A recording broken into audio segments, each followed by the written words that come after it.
ನಮಸ್ಕಾರ. ವಿಶ್ವವಾಣಿ ಜ್ಯೋತಿಷ್ಯ ಕಾರ್ಯಕ್ರಮಕ್ಕೆ ನಿಮ್ಮೆಲ್ರಿಗೂ ಪ್ರೀತಿಯ ಸ್ವಾಗತ.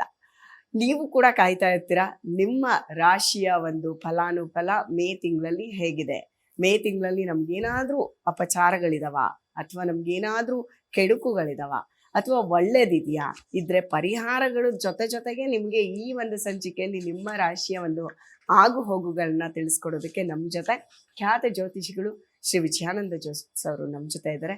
ಬನ್ನಿ ಅವ್ರನ್ನ ಕಾರ್ಯಕ್ರಮಕ್ಕೆ ಸ್ವಾಗತಿಸೋಣ. ಗುರುಗಳೇ, ಮುಂದಿನ ರಾಶಿಯ ಬಗ್ಗೆ ತಿಳಿಸ್ಕೊಡಿ. ಈಗಾಗಲೇ ಸಾಕಷ್ಟು ರಾಶಿಗಳ ಬಗ್ಗೆ ತಿಳಿಸ್ಕೊಡ್ತಾ ಇದ್ದೀರಾ. ಸೊ ಮುಂದಿನ ರಾಶಿಗೆ ಹೋಗುವಂತ ಸಮಯ. ವೃಶ್ಚಿಕ ರಾಶಿ, ವಿಶಾಖ 4ನೇ ಪಾದ, ಅನುರಾಧ ನಕ್ಷತ್ರ, ಜ್ಯೇಷ್ಠ ನಕ್ಷತ್ರ. ವೃಶ್ಚಿಕ ರಾಶಿಯವರಿಗೆ ಪಂಚಮದಲ್ಲಿ ಶನಿ ಬಂದಿದ್ದಾನೆ.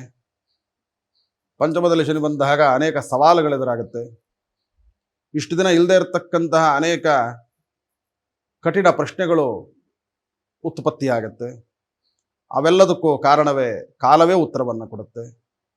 ವೃಶ್ಚಿಕ ರಾಶಿಯವರು ಬಹಳ ಬಲಿಷ್ಠರು, ಬಹಳ ಸಾಹಸವಾದಿಗಳು.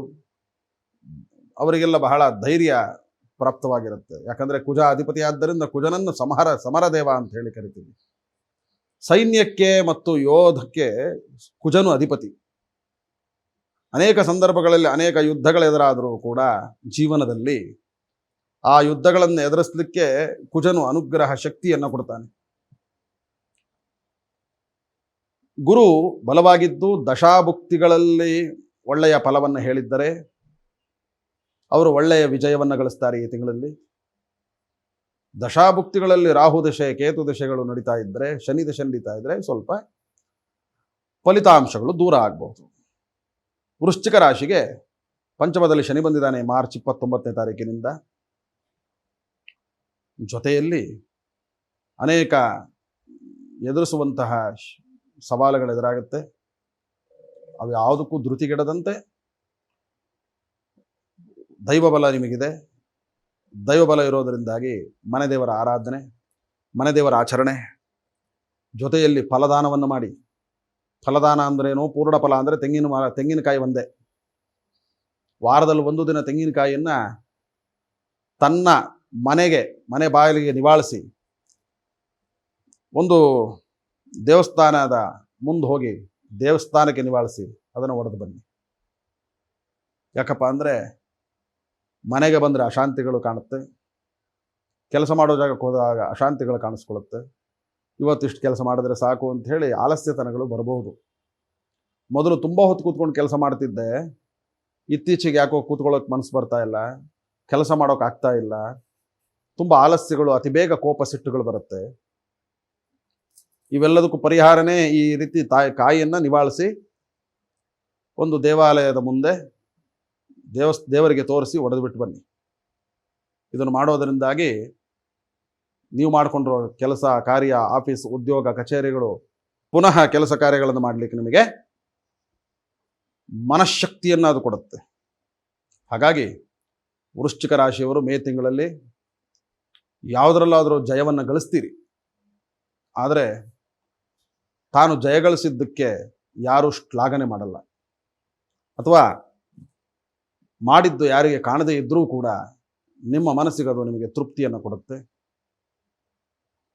ವಾರದಲ್ಲಿ ಒಂದು ದಿನ, ಅದು ಶನಿವಾರ ಆಗಿರಬಹುದು, ಮಂಗಳವಾರ ಆಗಿರಬಹುದು, ಒಂದು ಕಾಯಿಯನ್ನು ತನ್ನ ಮನೆಯ ಬಾಗಿಲಿಗೆ ನಿವಾಳಿಸಿ ಮನೆ ಹತ್ತಿರ ಇರುವ ದೇವಸ್ಥಾನಕ್ಕೆ ಹೋಗಿ ದೇವರಿಗೆ ತೋರಿಸಿ ದೇವಾಲಯದ ಹೊರಗೆ ರಸ್ತೆ ಮೇಲೆ ಆ ಕಾಯಿನ ಒಡೆದು ಕೈ ಮುಗಿದು ಬನ್ನಿ. ಅವತ್ತಿನಿಂದ ಇದನ್ನು ಮಾಡಿಕೊಳ್ಳೋದ್ರಿಂದಾಗಿ ದೋಷದ ತಾಪಮಾನಗಳು ಕಡಿಮೆಯಾಗುತ್ತೆ. ಅತಿ ಭಯಾನಕವಾದಂಥ ದಿನಗಳು ಶಮನವಾಗುತ್ತೆ. ಮುಂದಿನ ದಿನಗಳಲ್ಲಿ ಶುಕ್ರರು ನಿಮಗೆ ಒಳ್ಳೆಯ ಫಲವನ್ನು ಕೊಡಲಿದ್ದಾರೆ. ಆ ದಿನಕ್ಕೋಸ್ಕರ ಕಾಯಿರಿ. ಆದರೆ ಪ್ರತಿ ವಾರನೂ ಒಂದು ತೆಂಗಿನಕಾಯಿಯನ್ನು ತಂದು ಹಿಂದಿನ ದಿವಸನೇ ಮನೇಲಿ ಇಟ್ಕೋಬಾರದು. ನಾಳೆ ಬೆಳಗ್ಗೆ ಶನಿವಾರ ಅಂದರೆ ನಾಳೆ ಬೆಳಗ್ಗೆನೇ ಹೋಗಿ ತೆಂಗಿನಕಾಯಿ ತಂದು ಹಾಗೆ ಮನೆ ಬಾಗಿಲಿಗೆ ಮಾಡಿಸಿ ಒಡೆದು ಬಂದು ಕೈಕಾಲು ತೊಳೆದು ಒಳಗೆ ಬರಬೇಕು. ಇಷ್ಟನ್ನು ವೃಶ್ಚಿಕ ರಾಶಿಯವರು ಮಾಡಿ. ಬರೀ ಮೇ ತಿಂಗಳಲ್ಲಿ ಮಾಡಿ ಸಾಕು. 4 ವಾರ ಏನೋ ಬರ್ಬೋದು. 4 ವಾರದಲ್ಲಿ 4 ಶನಿವಾರ ಮಾಡಿ. ಅದರಿಂದ ನೀವು ದುಃಖ ಶೋಕ ಎಲ್ಲದನ್ನು ಮರೆತು ಇರುವ ಸುಖವನ್ನ ಹಾಗೆ ಉಳಿಸ್ಕೊಂಡು ಮುಂದುವರಿತೀವಿ. ವೃಶ್ಚಿಕ ರಾಶಿಯವರಿಗೆ ಶುಭವಾಗಲಿ. ಧನ್ಯವಾದ ಗುರುಜಿ. ನೋಡಿ, ವೃಶ್ಚಿಕ ರಾಶಿಯವರಿಗೆ ಪರಿಹಾರ ತುಂಬಾ ಸರಳವಾಗಿದೆ. ಮನೆಯ ಬಾಗಿಲಿಗೆ ಒಂದು ತೆಂಗಿನಕಾಯಿನ ನಿವಾಳಿಸ್ಬಿಟ್ಟು ದೇವರಿಗೆ ತೋರಿಸಿ ದೇವಸ್ಥಾನದ ಮುಂದೆ ಅದನ್ನ ಹೊಡೆದು ನೀವು ಮತ್ತೆ ವಾಪಸ್ ಮನೆಗೆ ಬರುವಾಗ ಕೈ ಕಾಲು ತೊಳೆದು ಒಳಗೆ ಬರಬೇಕು ಅಂತ ಹೇಳ್ತಾ ಇದ್ದಾರೆ. ಅದರಿಂದ ಸಾಕಷ್ಟು ನಿಮ್ಮ ದುಃಖ ಶಮನ ಆಗುತ್ತೆ ಅಂತ ಕೂಡ ಹೇಳ್ತಾ ಇದ್ದಾರೆ. ಸೊ ವೃಶ್ಚಿಕ ರಾಶಿಯವರಿಗೆ ಒಂದು ಸಮಾಧಾನ ತಂದಿರುತ್ತೆ ಈ ಒಂದು ಭವಿಷ್ಯ ಕಾರ್ಯಕ್ರಮ ಅಂತ ನಾನು ಭಾವಿಸಿದ್ದೀನಿ. ಸೊ ನಿಮ್ಮ ಮುಂದಿನ ರಾಶಿ ನಿಮ್ದೇನಾದ್ರು ಆಗಿದ್ರೆ ಪ್ಲೇ ಲಿಸ್ಟ್ ಚೆಕ್ ಮಾಡೋದನ್ನ ಮರಿಬೇಡಿ ಅಂತ ಹೇಳ್ತಾ ಧನ್ಯವಾದಗಳು.